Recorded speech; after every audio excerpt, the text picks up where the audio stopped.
So everybody, welcome. Thank you for joining me. Let me turn my camera on. All right, so today we're going to be talking about the antidote for the blahs, how to increase student engagement in your online courses. I'm Kristen Purvis. I'm the newest instructional designer with the Office of Online Learning at UNCP. So nice to meet all of you and see some of you again. First, let's look at what causes learners to feel disengaged in the first place. I'm sure a lot of you might have some ideas about what might cause them to feel this way. If you want to type those in the chat box before I reveal my list that I came up with, we can see if they all match up, and you might have some new ideas that I didn't think of either. While you're doing that, I'm going to read you a quote that I found that's pretty inspiring. Technology alone does not have to promote disengagement. Technology is only a tool, so an effective online course should be driven by sound pedagogical considerations. So we're going to look at some of those sound pedagogical considerations in a minute. So let's see. We've got in the chat unidirectional information flow from the teacher to the students. Yep, that's a big one. Not really interested in the content to begin with for general education courses. Yep, that's a good one too. Lecture, lack of technology, class length. They don't like the material and think it doesn't affect their lives. These are great. These all go right in line with what we're going to be talking about today. So let me reveal my list to you. So we've got lack of interaction, lack of opportunity for student input, feeling they could have gotten the same information in less time, for example, by reading a textbook chapter or an article or watching a video, if the material is predictable, and uncertainty about what they're supposed to be doing. And that can apply to navigating through your course, figuring out if they've completed all the assignments, as well as during synchronous class periods where you're lecturing and they're not sure if they should be asking questions in the chat box or sending reaction buttons or what they're supposed to be doing. And then to the right, I've got some specific examples of that, like hour-long Zoom lectures where it's just the instructor talking and no student input or interaction. Videos longer than about 8 minutes. There's been studies that that's like the perfect length for a video to be. Anything beyond that, it starts to get a little bit monotonous. If there's a confusing course layout, they don't know how to find the syllabus or the assignments they need. And if there are repetitive assignment types, like it's always an essay that you want them to submit. So now let's look at how we can avoid learner disengagement. I'm going to be going over 3 different options today. The first one we're going to look at is front-loading the course content outside of synchronous class meetings. So that means you would reserve the synchronous class time for engaged discussion and active learning, while having them do readings and kind of absorb the material during their own time outside of your synchronous class session. Number 2 is give them choices, and this can involve how they complete the assignments as well as how they absorb the material. And number 3 is relate the content to real life. And that goes along with what Dr. Gross said, that they feel that the material doesn't affect their lives. So this is a good way to work around that. So you would be creating scenarios where students would apply their class knowledge during the class time. So let's look in depth at option number 1. Reserving class time for active learning. There are a couple tools to do this. One is polling software. You've got Mentimeter, which we've talked a lot about in different online learning webinars we've done. And then we've also got Zoom's built-in poll. So let's do a quick demo of that right now. Let's see, how can I create a poll? So I created this poll ahead of time. You can also create it while you're presenting. So I'm going to go ahead and launch it right now. And I just want you to tell me if you've used polls in your online class before.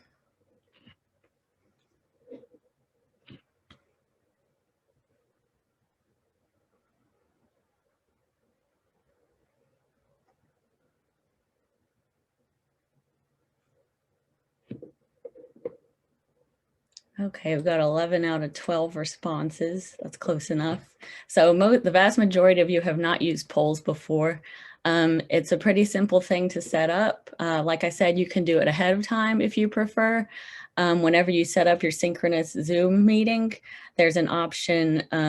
If you open up the meeting, it'll give you an option to add it in there, or you can just create it on the fly as you're presenting. If you just think of a quick question, a yes or no thing, or even a multiple choice, you just click launch poll in the Zoom window and type in your question and then the answers and send it out to them. It's a good way to get some immediate feedback from your students. So, in that little demonstration.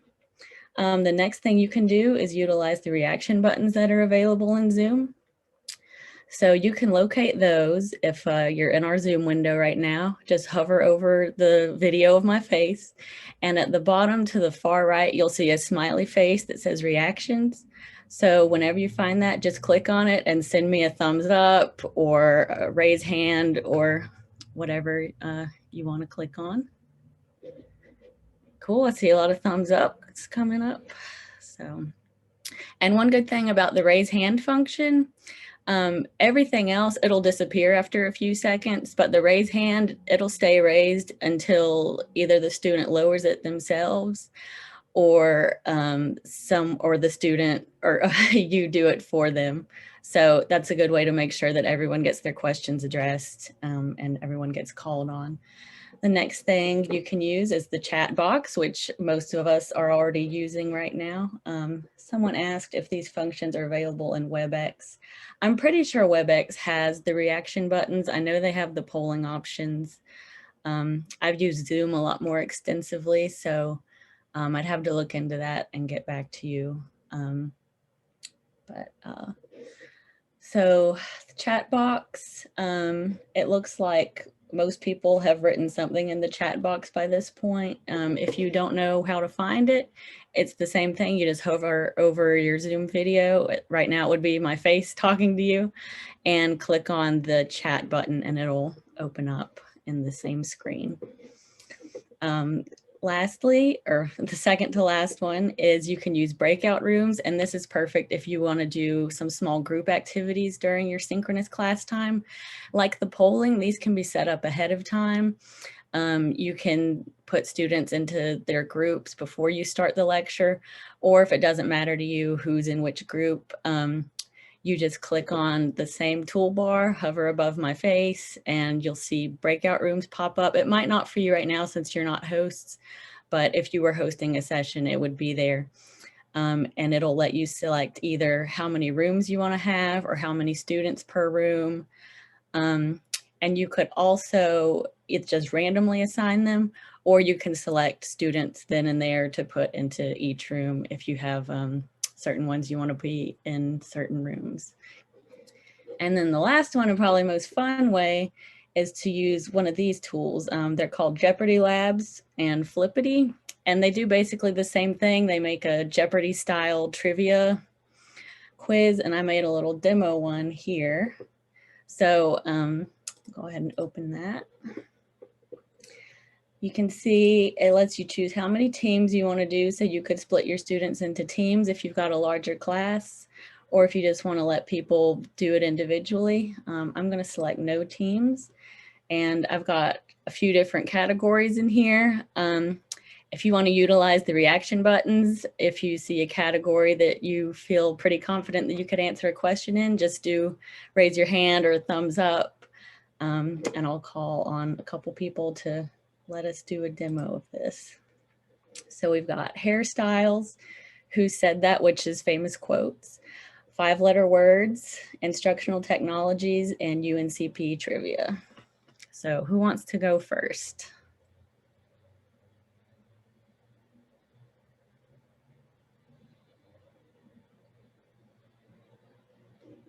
Okay, I've got Mary Ferguson.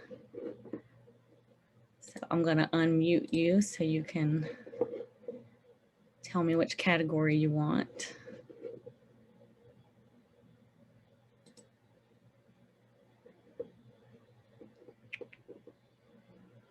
Could you unmute yourself? 5-letter words. Perfect. And what amount do you want? For 100. Okay.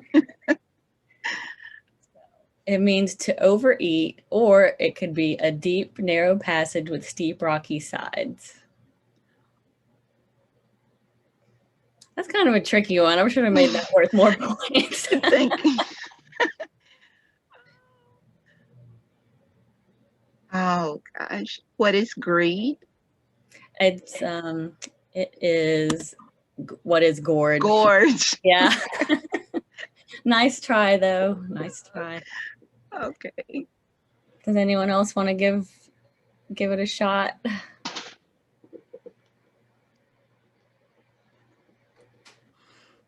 I'd be willing to take a shot. Okay, cool. What category would you like? How about who said that for 100? Okay. I got a fever, and the only prescription is more cowbell. Oh boy. It's from Saturday Night Live. So I won't know it. I won't know it because I don't follow that show at all.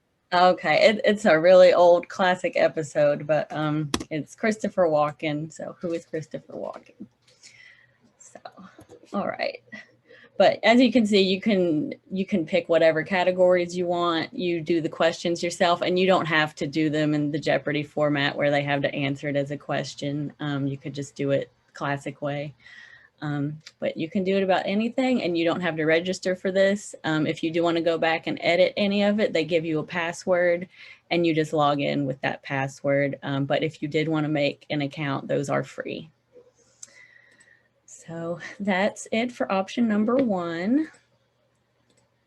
Option number 2 is give them choices. So as we said, these could be how you present the information in the online portion of your class, as well as how they can present their understanding of the knowledge. So there's classic text. They could write an essay, submit a discussion post. There's video that could include things like Flipgrid, if some of you have been using that. It's an application where students can just make short videos of themselves responding to a prompt. They could do a multimedia presentation that could include text, video, audio, any combination of that. We've got audio. So if your class has a lot to do with maybe sociology or communications, they could do an interview with somebody, record that and upload it to, there's a lot of different sound hosting websites out there. They could do something like that. They could also do an image collage. That's a fun one, I think, for doing introductions. So instead of saying, hey, I'm Kristen, I have a cat, I live in Raleigh, I could pick a few images to represent that and post that instead of just having text. And then finally, this is a cool one that I learned about when I was in graduate school. You could just have them make a Google site. So I've got my example that I made when I was in school. And it's just a cool way to present a lot of different information in one place, and also to help them beef up their design skills. So you can have them represent things with images, and then you can see I gave a short little blurb down here and had to use a citation. And then when they click on this, there's more information here. And it's got just kind of a cool, more immersive way than writing an essay. And they can include images and videos and everything too. So that's Google Site. And then the final option, whoops, is number 3, relate it to real life. So the first step for this one is you would create a fictional character. You could use either Bitmoji, which is what I have here. That's me deep in thought with my Bitmoji. And that does require either an iPhone or an Android smartphone. They don't have a web application that'll let you make a Bitmoji, but once you make one on your phone, you can get a plugin, and you can even integrate it into Gmail and all kinds of things. But what I do is I just have it on my phone, and you can pick from a ton of different little stickers of these characters doing all kinds of stuff, and just apply it to your presentation. It adds a nice personal touch. And also, as we're going to get into, in the next step, you can make up a story for that character. And the other application I wanted to talk about real quick is Storyboard That. It's also a free application and it's on the web. And it lets you make a character as well. And those are highly customizable. We'll look at some screenshots of those.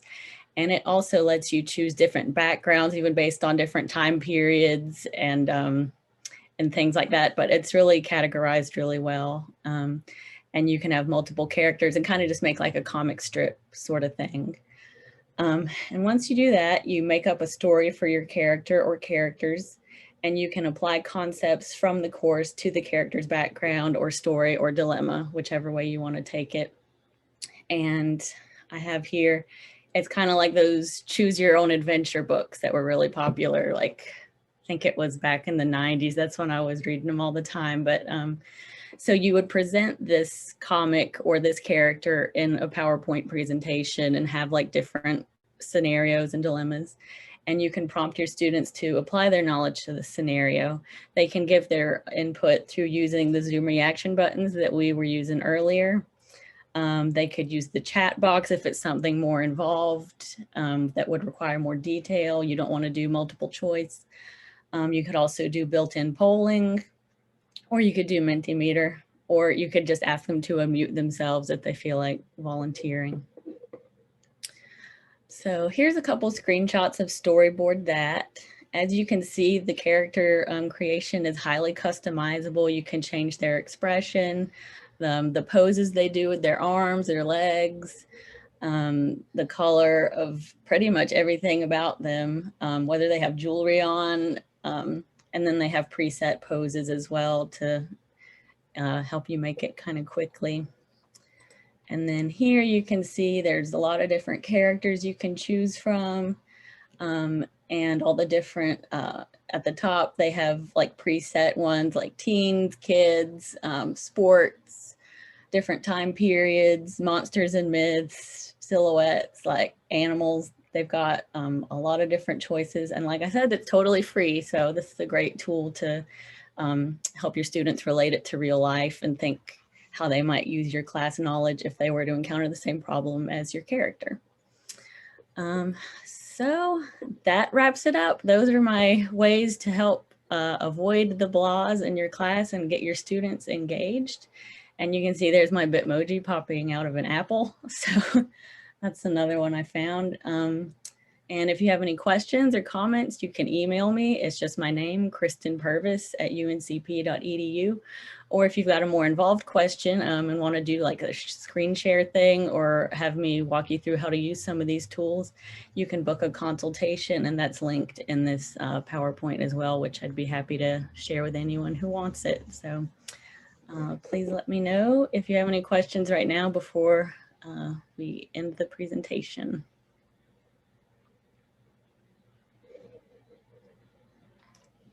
Thank you. I got the chat messages. I'm glad everyone liked it. Welcome.